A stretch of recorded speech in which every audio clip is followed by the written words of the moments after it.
Hi everyone, pianoryland@gmail.com. This is a follow-up video from a YouTube user request from Luckyson. Lucky, thank you for your request and comments. I appreciate them very much. And this video is in response to your question regarding farther along. We'll know all about it.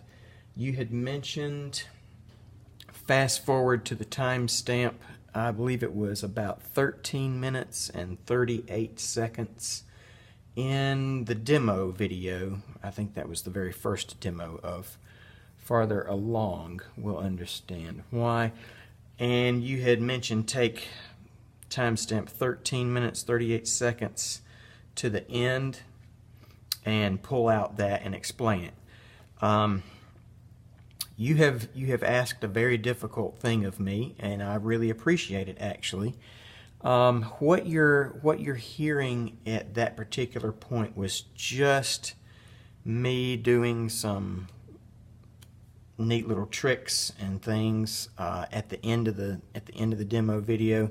It wasn't my intention to really go in depth and explain it because of the complexity at 13 minutes and 38 seconds.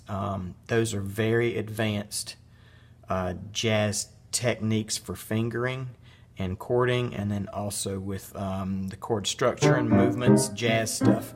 That's pretty advanced. But what I'm going to try to do, because I appreciate your question, I'm going to attempt to break down a little portion of that and at least get us started in that direction.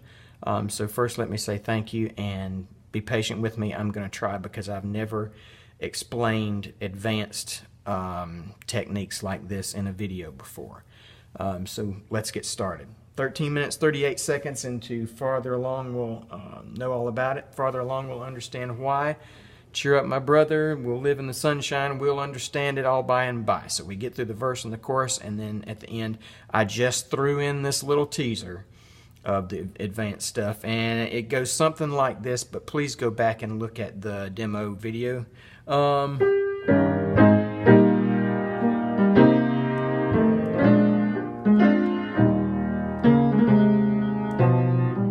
Alright, so that's where we stopped, and then I just, goofing off for fun, put this something similar to this in there.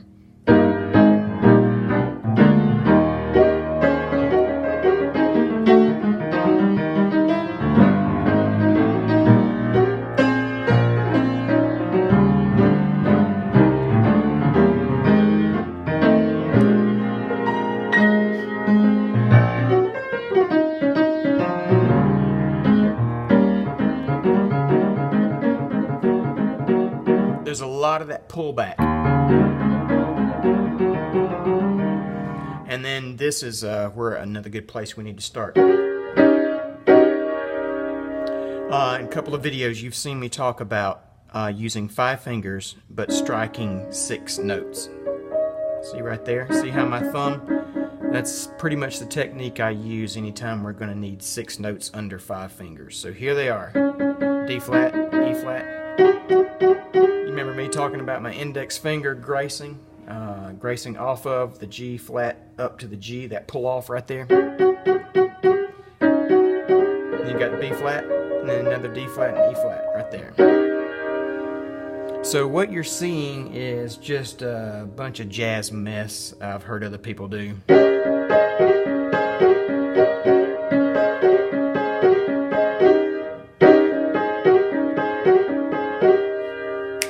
And 2 and 3 and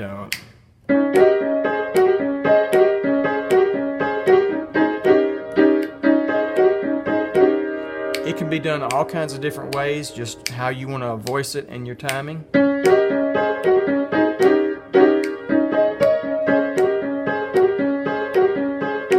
So really what you got going on is your fingers right here.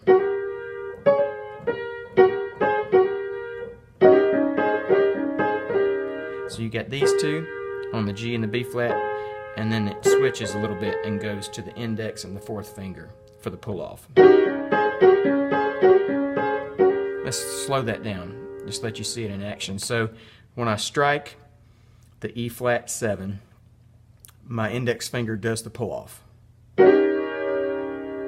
That's the first move. It's just this. Then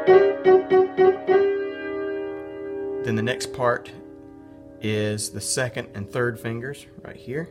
These two will move up. So that's what you're left with, that second part. And then come back down.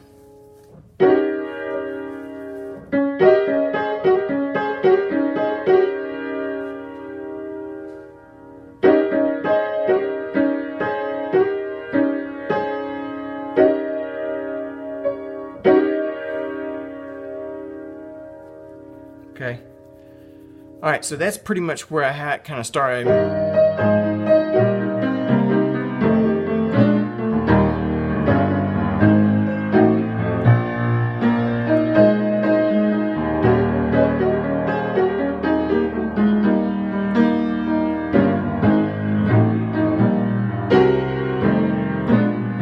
Alright, so a lot of that is just lots of syncopation and jazz mess and chords in there. You heard me use a derivative of the jazz scale.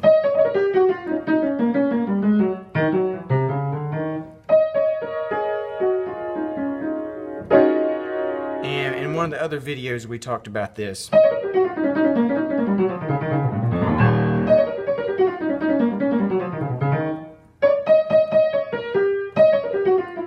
So one of the good things about this particular key, when you start with the jazz scale, you got your E flat, then D flat,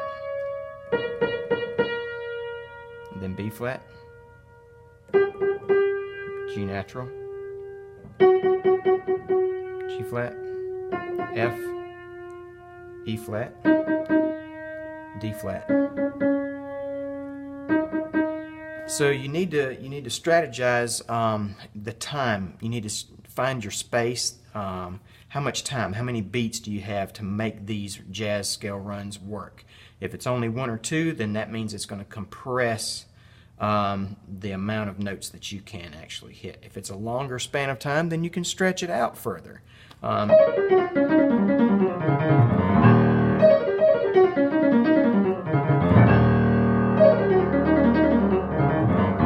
So those are the notes I used right there. And so it basically just puts them all in order. This is a derivative of the jazz scale. Alright, let's do it slowly together from the top. The E flat right up here. Alright, so second note, third note, fourth note, fifth note, sixth note, seventh note, eighth note, and then back up.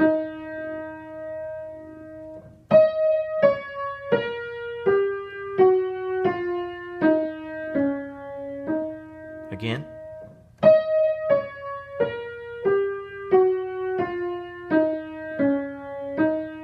One more time.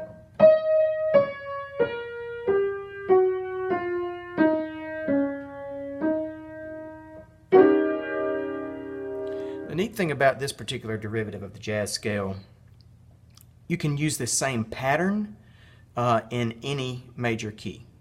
In any major key, you can move it from where we were and take that same pattern, that same series, and it will work in another key, just like this.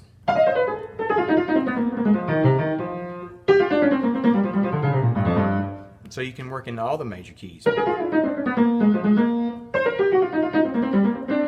doesn't have to be.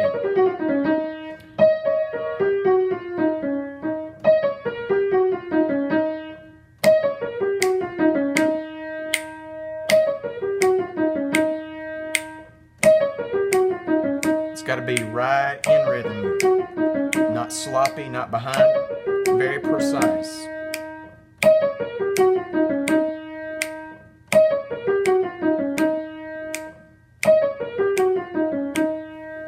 And so then eventually you can work your way down.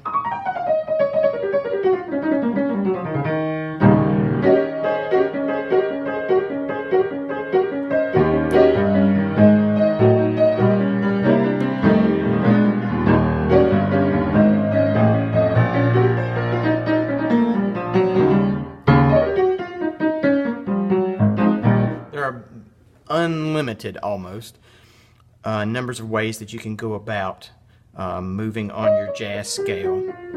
And you can go back to certain degrees and then come back down again, retrace over notes, you know, whatever you feel comfortable, but it must fit in the time allotted. All right, so we did the pull off in the right hand.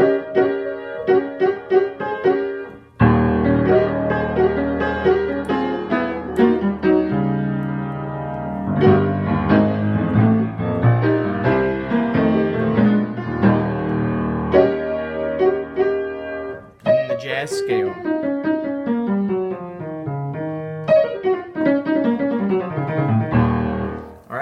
So we talked about the right hand. Now, in the next video, I'm going to hit stop for just a second, and then I'll start the next video. And then the next part, part 2, Lucky, we're going to talk about the chord sequencing and which chords for the left hand that I used. Here we go.